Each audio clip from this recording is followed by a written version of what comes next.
Bonjour à tous, j'espère que vous allez excellemment bien et aujourd'hui on va parler de sport mécanique, comme souvent sur la chaîne, mais en même temps c'est un petit peu ma passion. Et on va surtout parler de moto aujourd'hui. Alors oui, je sais, j'avais dit que je devais faire une vidéo sur le débrief du Grand Prix du Qatar. J'ai pas eu le temps de le faire, je m'en excuse. Mais c'est pas grave, on va faire une double ration là avec le Grand Prix d'Argentine qui a eu lieu ce week-end. Et on va faire qu'une vidéo là sur la moto Grand Prix. On fera une vidéo, on essaiera de faire une vidéo sur la moto 2 et la moto 3 parce qu'il s'est passé aussi pas mal de choses sur ces deux premières courses. Et donc on va commencer avec le baromètre des Bleus sur ce conseil de classe. On commence ce baromètre des Bleus avec Fabio Quartararo, le pilote français, qui a fait deux bonnes manches, que ça soit au Qatar ou en Argentine. Il avait déjà fait des bons essais de pré-saison du côté de l'Espagne. Fabio Quartararo, rookie en moto Grand Prix, qui a 2 saisons en moto 2 et 2 saisons en moto 3 en championnat du monde, 19 ans seulement. C'est l'un des pilotes les plus jeunes à arriver en Grand Prix.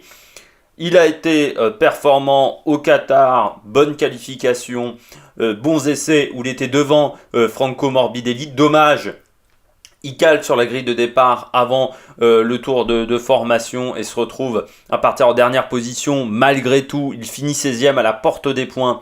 Et surtout, il réalise le meilleur tour en course lors du Grand Prix du Qatar de nuit. Nos courses nocturnes, c'est toujours un peu complexe. Et puis, en Argentine, il a été solide, performant là encore. Il se qualifie directement pour la Q2 après les 3 premières séances d'essai. Et puis, au final, lors du Grand Prix, il devance son équipier, Franco Morbidelli. Ce qui fait qu'il se retrouve en tête du classement des rookies.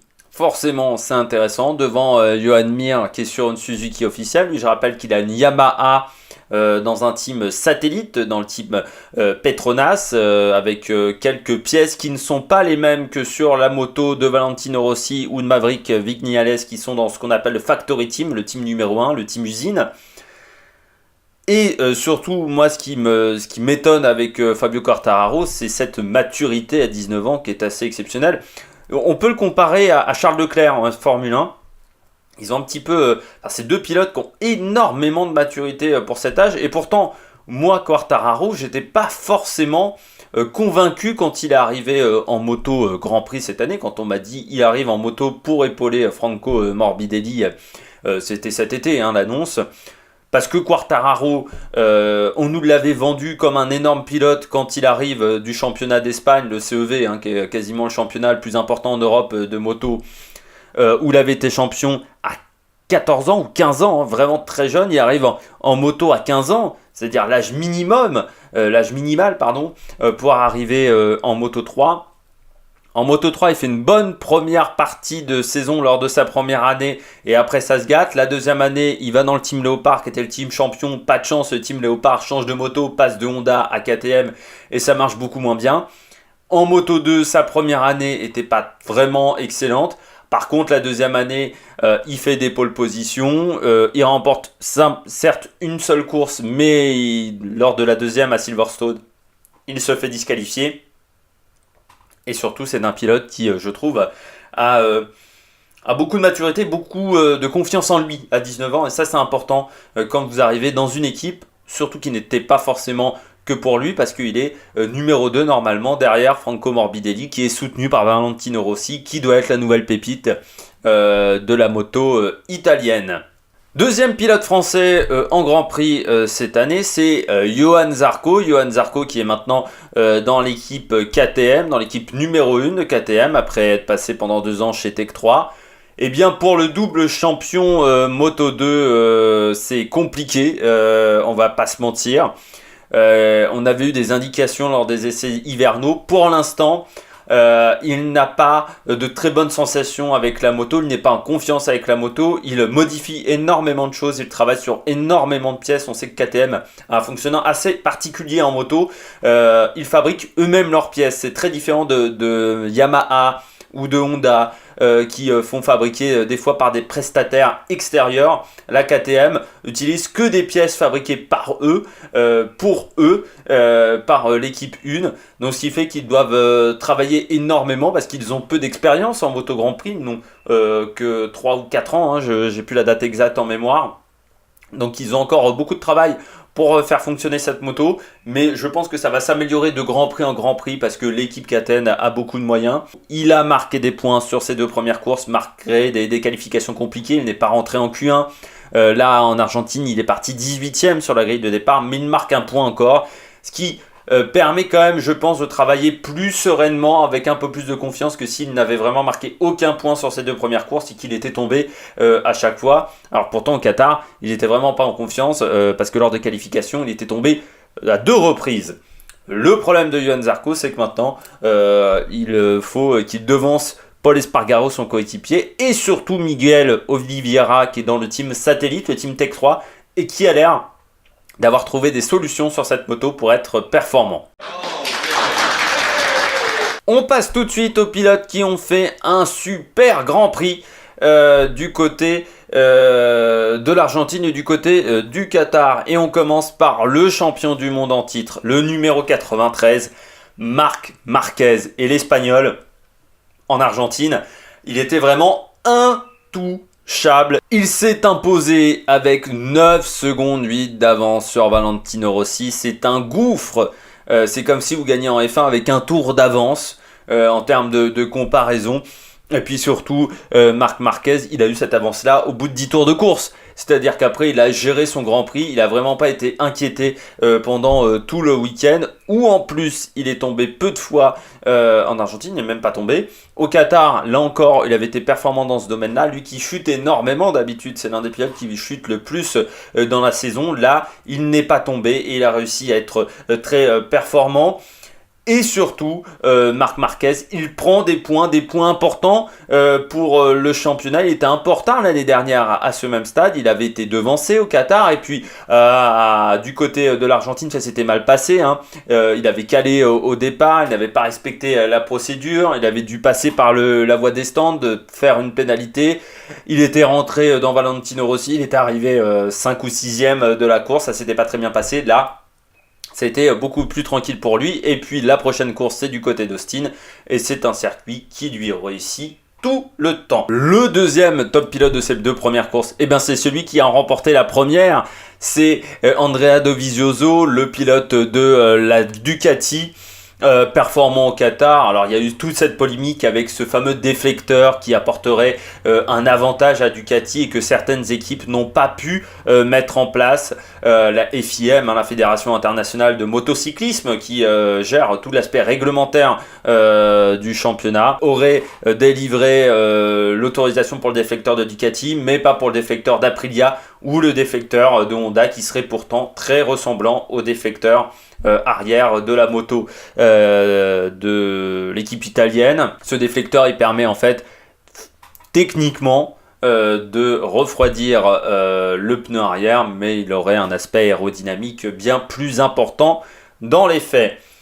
Dovi donc performant au Qatar, et puis sur le circuit argentin, ça s'est également plutôt bien passé pour lui, avec une 3e place derrière Marquez et Rossi. Sur un circuit qui normalement ne convient pas au Ducati. L'année dernière, ça s'était vraiment assez mal passé en Argentine, et là ça a été beaucoup mieux. Donc lui aussi, il a moins de retard que l'année dernière sur Marc Marquez ou sur un Valentino Rossi.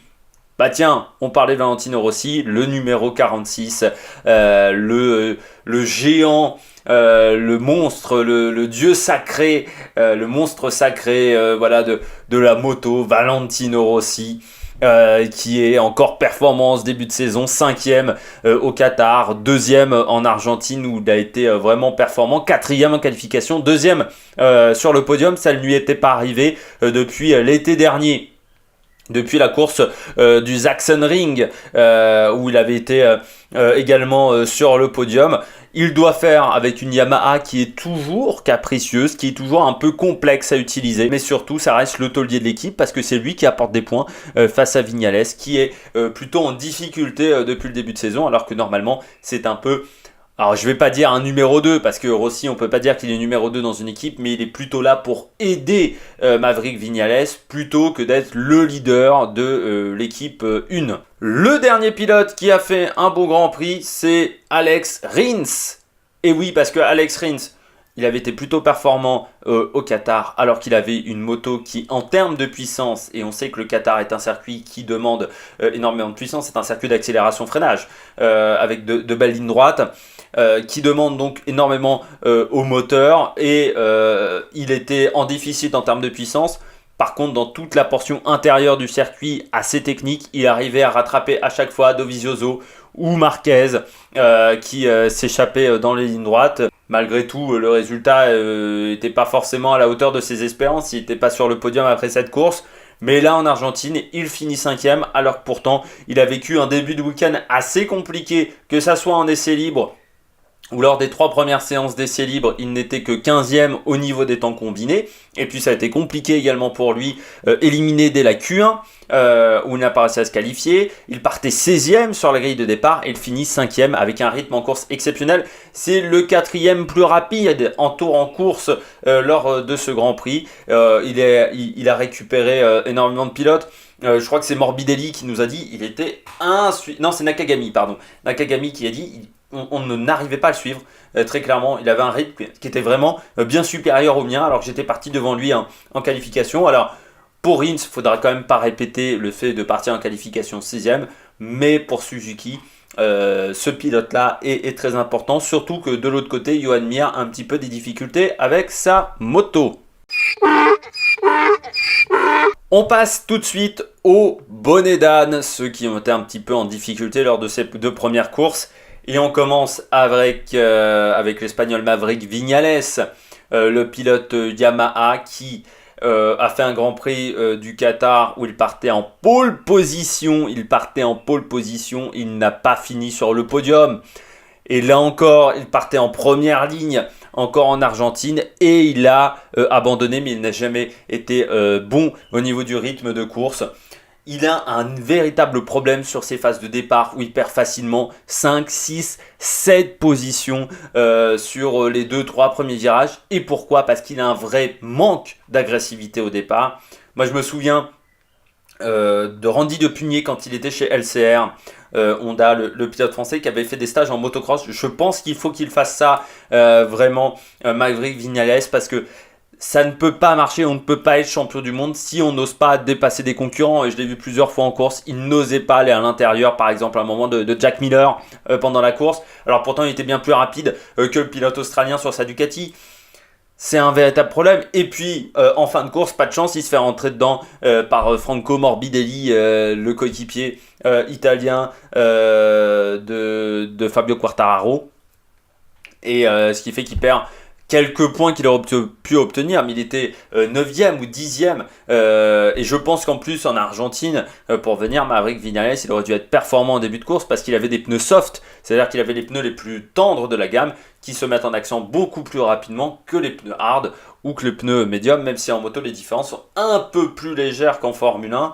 Le pneu soft, c'est le plus tendre, et c'était une mauvaise stratégie parce qu'en fin de course, les pneus étaient morts. On en a parlé avec Petrucci qui a été en difficulté avec ses pneus, et pourtant il avait des pneus plus durs que Viñales, mais ça a été très compliqué pour le pilote espagnol qui prend du retard au championnat sur Rossi, mais également sur Marquez et sur Andrea Dovizioso.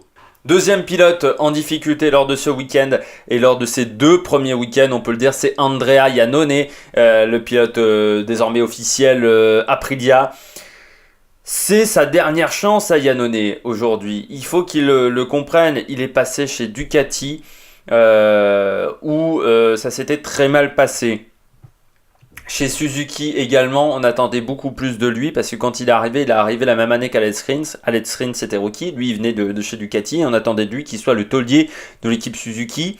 Et la première année, ça s'était très très mal passé avec la moto, et même Guintoli, qui avait remplacé Alex Rins, arrivait parfois à être plus performant qu'Andrea Iannone, alors que Guintoli, c'est un pilote qui n'avait pas roulé en moto depuis 10 ans, en moto Grand Prix, hein, je parle bien depuis 10 ans, parce qu'il a été champion du monde Superbike pendant cette période-là. C'est pour Iannone très compliqué, 14e au Qatar, mais souvent derrière Alex Espargaro, pareil, en Argentine, ça s'est très mal passé, il abandonne et il a jamais été en mesure d'aller chercher son coéquipier Alex Espargaro, le frère de Paul, le coéquipier de Johan Zarco. Donc ça me semble compliqué pour Andrea Iannone, et je suis pas sûr qu'on lui laisse beaucoup de chance et beaucoup de temps chez Aprilia, parce que c'est plutôt une équipe qui va très vite, surtout que le troisième pilote, le pilote d'essai, qui a 5 wildcards, il ne faut pas le négliger, et Bradley Smith, qui était l'ancien pilote titulaire chez KTM et qui est un pilote qui m'a l'air toujours d'être intéressant et performant, même si pour l'instant il a du mal à s'acclimater à l'Aprilia. On s'en était aperçu du côté du Qatar, du côté du Grand Prix de Losail. Dernier pilote qui est dernier bonnet d'âne, mais alors quel bonnet d'âne, Hafiz Siafrin, le pilote malaisien. Déjà pas dans le coup au Qatar, très loin de son coéquipier Miguel Oliveira chez Tech 3, mais également très très loin en Argentine. Il s'est fait même remonter les bretelles par Hervé Poncharal, le directeur de l'équipe Tech 3, qui n'apprécie pas en fait son côté. En fait, pour expliquer, voilà, je vais m'exprimer un peu mieux. Pour expliquer, Hafiz Siafrin, il a un vrai problème, c'est qu'à des moments, il arrive à être hyper rapide. L'année dernière, il arrivait des fois à être plus rapide que Zarco, d'être à peu près au même niveau. Et sur la séance d'après, dans le même Grand Prix, entre la séance 1 et la séance 2, il peut se retrouver avec 15 secondes de retard sur tout le monde, sur tout le peloton. C'est ce qui s'est passé lors des essais libres 1, où il se retrouve à 2 secondes du pilote qui est avant lui, de l'avant-dernier de la séance. Et pour son directeur, Hervé Poncharal, il a dit « Même moi sur la moto, j'aurais pu aller plus vite. » C'est pour dire, mentalement, c'est un mystère, ce pilote-là, le Malaisien, qui est capable d'être très performant, mais capable également d'être beaucoup moins bon. Et s'il veut rester chez Tech 3 dans les années à venir, je pense qu'il y a des pilotes KTM qui sont dans la filière KTM, une filière assez importante comme Brad Binder par exemple en Moto 2 qui pourrait arriver dans le Team Tech 3. Faut vraiment s'il veut garder sa place, qu'il soit beaucoup plus performant, parce que sinon ça ne le fera pas pour Hafiz Siafrin. Eh bien, j'espère que vous avez aimé cette vidéo. On fera désormais un débrief après chaque Grand Prix. On fera certainement également un débrief avec les Moto 2 et les Moto 3. Je vais essayer de le faire de la même manière. Et puis on aura encore une vidéo sport mécanique très rapidement sur les 4 premières manches du rallye, des championnats du monde des rallyes. On aura des vidéos bien entendu sur d'autres sports, également des vidéos jeux vidéo, je vais enfin les faire. Donc j'espère que vous avez aimé cette vidéo. N'hésitez pas à vous abonner, n'hésitez pas également à mettre un pouce bleu. N'hésitez pas à réagir dans les commentaires si vous n'êtes pas d'accord avec moi sur les bonnets d'âne, ou si vous pensez que d'autres pilotes méritaient cette place de bonnet d'âne. Et puis on se retrouve pour de nouvelles aventures. Ciao ciao.